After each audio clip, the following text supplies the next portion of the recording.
بسم اللہ الرحمن الرحیم۔ تقریباً 18-19 دن کی طویل بیماری کے بعد آپ حضرات کے سامنے حاضر ہوں۔ اس بیماری کے عرصے میں دوست احباب نے جتنی عیادت کی، بار بار خیریت دریافت کی، ان کا شکر ادا کرنا بھی ضروری ہے۔ نبی کریم صلی اللہ علیہ وسلم نے ارشاد فرمایا، من لم یشکر الناس لم یشکر اللہ، جو شخص لوگوں کا شکر ادا نہیں کرتا وہ اللہ کا شکر بھی ادا نہیں کرے گا۔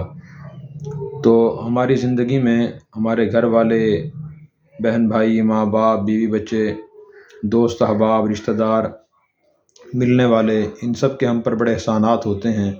کوئی ہمارے لیے دعا کرتا ہے اور کوئی ہمارے لیے سفارش کرتا ہے اور کوئی جانی مالی فائدہ پہنچاتا ہے، تو ان سب کا ہمیں شکر ادا کرنا چاہیے۔ تو اس عرصے میں بار بار ساتھیوں نے، دوست احباب نے، رشتہ داروں نے خیریت دریافت کی اور بہت سے حضرات باوجود منع کرنے کے دور دور سے ملاقات کے لیے بھی آئے۔ تو عیادت کی بڑی اہمیت اور فضیلت ہے۔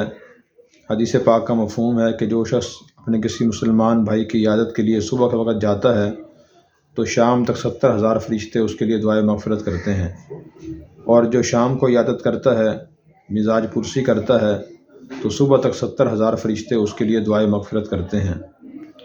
یہ عیادت کی سنت دور سے بیٹھ کر فون کرنے سے بھی ادا ہو جاتی ہے، اور اگر وقت اور فرصت ہو تو قریب جا کر خیریت دریافت کرنا سے زیادہ فائدہ ہوتا ہے۔ تو اس عرصے میں جو حضرات دور دور سے آنا چاہ رہے تھے ان کو منع بھی کیا، اس لیے کہ ان کے کاموں میں حرج نہ ہو، وقت خرچ نہ ہو، صرف دعا ہی کافی ہے، لیکن پھر بھی کافی تعداد میں ساتھی دور دور سے تشریف لائے۔ اللہ تبارک و تعالیٰ ان کو اپنی شان کے مطابق جزائے خیر عطا فرمائے۔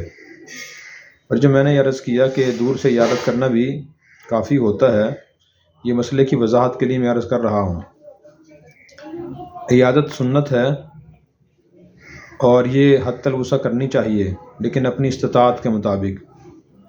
بعض لوگ بیماروں کی عیادت کے لیے اس لیے بھی جاتے ہیں کہ اگر نہیں جائیں گے تو بیمار ہم سے ناراض ہو جائے گا کہ فلاں فلاں رشتہ دار اور دوست احباب تو عیادت کے لیے آئے لیکن فلاں نہیں آئے۔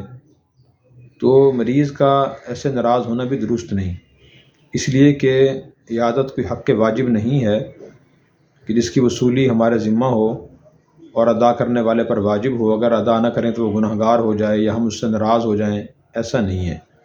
اس لیے ہمیں ان معاملات میں بھی جو شرعی مزاج اور شرعی حیثیت ہے اس کا لحاظ رکھنا چاہیے۔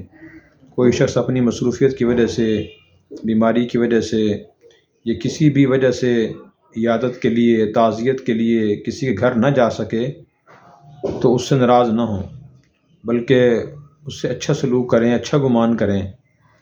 اس دوران ایک دوست کا میسیج آیا اور 10-12 دن کے بعد آیا۔ وہ کہنے لگے کہ جی آپ کا سنا تھا آپریشن ہوا تھا، آپ بیمار تھے، طبیعت کیسی ہے؟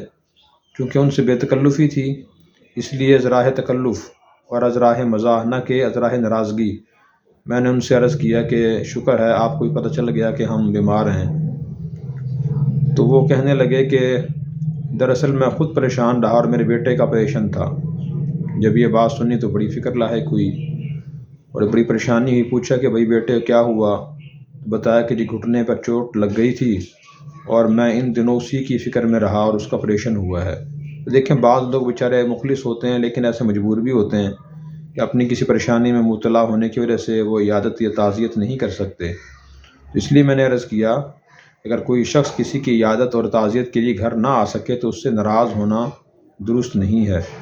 نبی کریم صلی اللہ علیہ وسلم نے حضرت معاذ بن جبل رضی اللہ عنہ کو یمن کا گورنر بنا کے بھیجا تھا۔ وہاں ان کے بیٹے کا انتقال ہو گیا تو کسی وجہ سے آپ نہیں جا سکے تو آپ نے خط لکھ کر تعزیت کی۔ وہ خط احادیث کی کتب میں آج بھی موجود ہے۔ اس سے معلوم ہوتا ہے کہ اگر کوئی عیادت کرنے یا تعزیت کرنے کے لیے گھر آ جائے تو ٹھیک ہے، اگر کوئی نہ آ سکے یا فون پر تعزیت کر لے یا خط لکھ کر تعزیت اور عیادت کر لے یا خیریت دریافت کر لے تو اتنا بھی کافی ہوتا ہے۔ مریض کے لیے ناراضی کا کوئی جواز اس میں نہیں ہے۔ اللہ تبارک و تعالی ہم سب کو دنیا اور آخرت کی سلامتی، صحت اور اپنی تمام نعمتوں سے مستفید فرمائے۔